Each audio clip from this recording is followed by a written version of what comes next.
칼럼 정성구 박사, 전 총신대, 대신대 총장.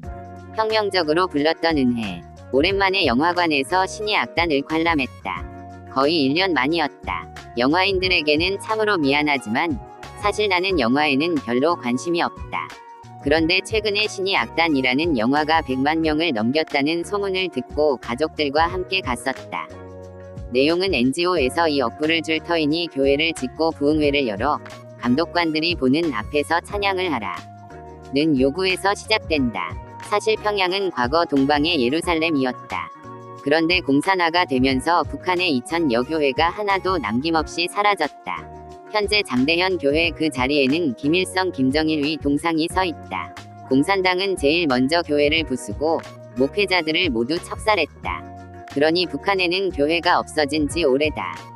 그런데 한국에서 세계 최대 행사인 88 올림픽이 열리게 되자 북측은 이를 만회하기 위해 세계 청년대회를 소집하고 대대적인 준비를 했었다. 북한의 김일성 정권은 외화벌이에 가장 좋은 것이 서양의 기독교 지도자들과 한국의 목사들을 불러들이는 것이었다. 그래서 그들은 봉수교회와 칠골교회를 세우고 가짜 기독 조직인 조그련 조선 그리스도교 연맹이라는 것을 만들어 활동했다.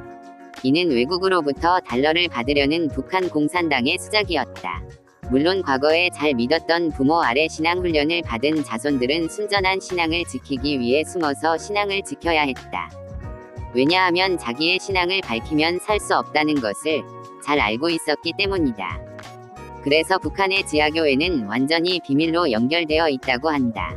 왜냐하면 지금도 북의 공산당 아래에서는 예수 믿는 것이 발각되면 노동교화소로 끌려가 혹독한 대가를 치르고 있기 때문이다. 그런 배경으로 이 영화는 시작된다. 북한의 김일성 정권은 순전히 외화벌이를 목적으로 서양 기독교 지도자들 앞에서 가짜로 찬양하도록 명령을 내린다.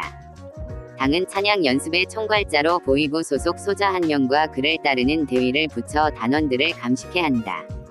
그리고 그들은 뼛속까지 공산주의인 단원들에게 철저한 기독 신자 노릇을 연출시켰다. 단원들은 당의 명령에 따를 수밖에 없었고 진짜처럼 찬양하기 위해 남측의 기독교 집회를 TV로 보면서 열심히 준비에 들어갔다. 그런데 어찌 된 일인가. 단원들과 책임자 2명이 찬양을 부르면 부를수록 그 마음의 변화가 일어나기 시작했다. 다시 말해서 가짜가 진짜로 변화되는 역사가 나타난 것이다. 나는 그 장면에 깊이 빠져들었고 어느새 눈에서는 눈물이 흐르고 있었다. 우리의 신앙은 몇 가지 기독교 진리를 아는 것으로 채우지 않고 어린아이처럼 순수하게 겸손히 창조주 하나님만을 앙망하는 그들의 모습이 찬양 가운데 변화되어 가는 것이 너무나 감동으로 다가왔다. 나는 65년 전 박윤선 목사님이 개척했던 서울 동산교회 주일학교 전도사로 사역했다. 하루는 목사님이 나를 부르시더니 정조사, 주일학교 아이들에게 어린이 찬송만 가르치지 말고 작년 찬송을 많이 가르치라오.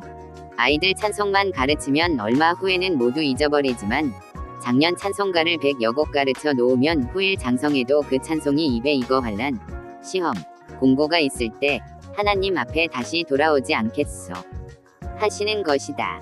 그 생각을 하면서 나는 영화에 더욱 몰입했고 내가 아는 찬송이 흘러나올 때마다 나의 눈에서는 눈물이 멈추지 않았다.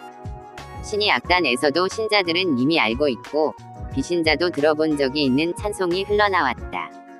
고통의 멍에 벗으려고 예수께로 나갑니다. 를 불렀던 박소자의 찬송은 감동 그 자체였다. 어쩌면 그는 그 찬송을 부르면서 부모 세대 또는 조부모 세대가 불렀던 찬송을 기억했을지 모른다. 물론 현대 음악, 컨템퍼러리 뮤직도 젊은이들에게 중요하지만 예로부터 전해온 작사, 작곡가들이 썼던 찬송이 교회에서 우리 삶 가운데 더 많이 불렸으면 한다. 그리고 이 영화에서 감독과 작가가 전면에 내세운 은혜라는 CCM 곡은 청중들을 더욱 영화에 몰입시켰다. 내가 출석하는 교회에서도 대예배 마지막 곡으로는 은혜라는 찬양을 꼭 부른다. 그런데 이 찬양에 한 가지 아쉬운 점이 있다면 전체 주어가 빠져있다는 것이다. 즉 누구의 은혜인가? 라는 신앙의 고백이 전혀 없다. 마지막에 은혜를 외치는 것은 일반 은혜, 커먼 그레이스이다. 아침 해가 뜨고 저녁에 노을, 이 은혜라는 것이다. 물론 이는 하나님은 만유와 만사를 섭리하시며 관리하시는 창조주 하나님이란 뜻일 것이다. 이런 흐름으로 곡이 끝날 때까지 은혜를 강조한 것은 감사한 일이나 주어가 빠진 것이 너무도 아쉽다. 그러므로 죄에서 우리를 속량해 주신 예수 그리스도의 가장 본질적인 십자가의 은혜를 모른다면 제대로 된 신앙 고백은 있을 수 없다. 물론 저자는 이와 같은 사실을 모를 리 없었을 것이다.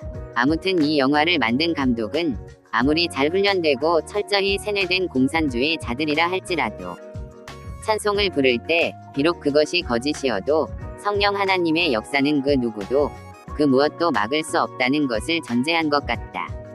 그리고 그렇게 불렀던 주인공의 고통의 멍에 벗으려고 예수께로 나갑니다.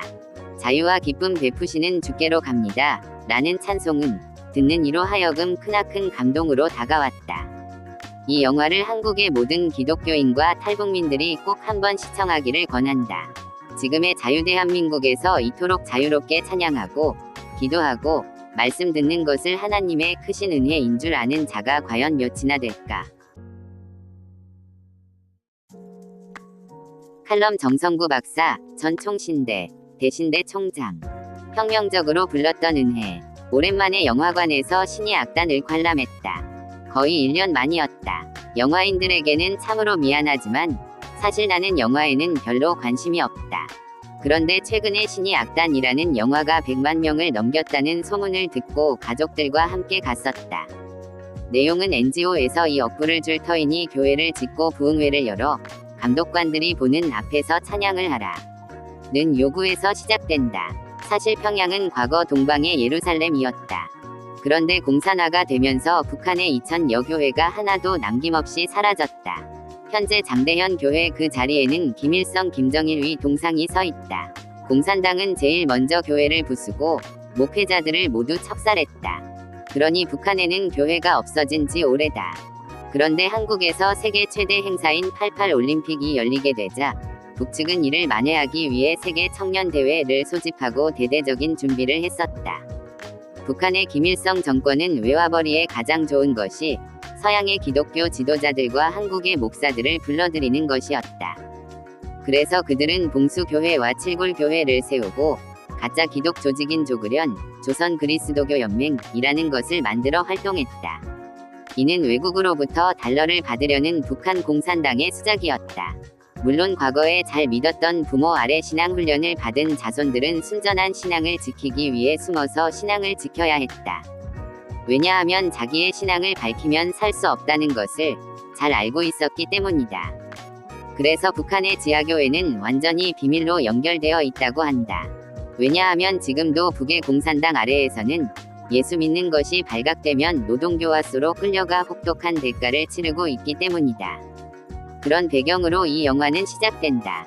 북한의 김일성 정권은 순전히 외화벌이를 목적으로 서양 기독교 지도자들 앞에서 가짜로 찬양하도록 명령을 내린다.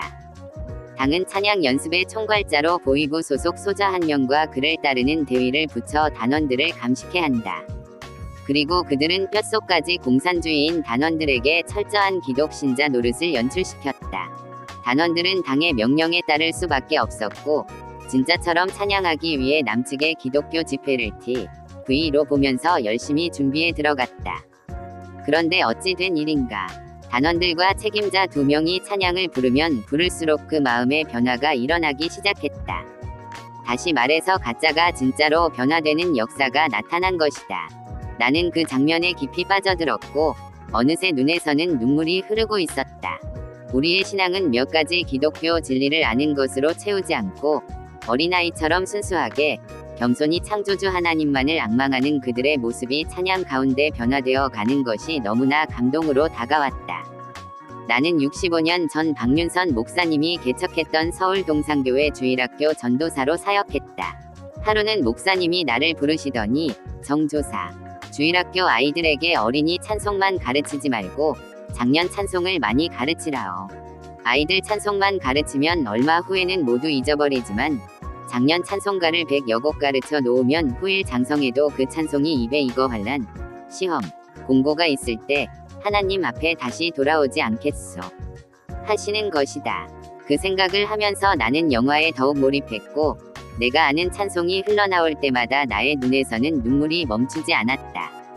신이 악단에서도 신자들은 이미 알고 있고 비신자도 들어본 적이 있는 찬송이 흘러나왔다. 고통의 멍에 벗으려고 예수께로 나갑니다. 를 불렀던 박소자의 찬송은 감동 그 자체였다. 어쩌면 그는 그 찬송을 부르면서 부모 세대 또는 조부모 세대가 불렀던 찬송을 기억했을지 모른다. 물론 현대 음악, 컨템퍼러리 뮤직도 젊은이들에게 중요하지만 예로부터 전해온 작사, 작곡가들이 썼던 찬송이 교회에서 우리 삶 가운데 더 많이 불렸으면 한다. 그리고 이 영화에서 감독과 작가가 전면에 내세운 은혜라는 CCM 곡은 청중들을 더욱 영화에 몰입시켰다.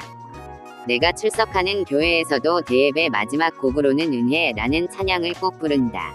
그런데 이 찬양에 한 가지 아쉬운 점이 있다면 전체 주어가 빠져 있다는 것이다. 즉 누구의 은혜인가? 라는 신앙의 고백이 전혀 없다. 마지막에 은혜를 외치는 것은 일반 은혜, 커먼 그레이스이다. 아침 해가 뜨고 저녁에 노을, 이 은혜라는 것이다.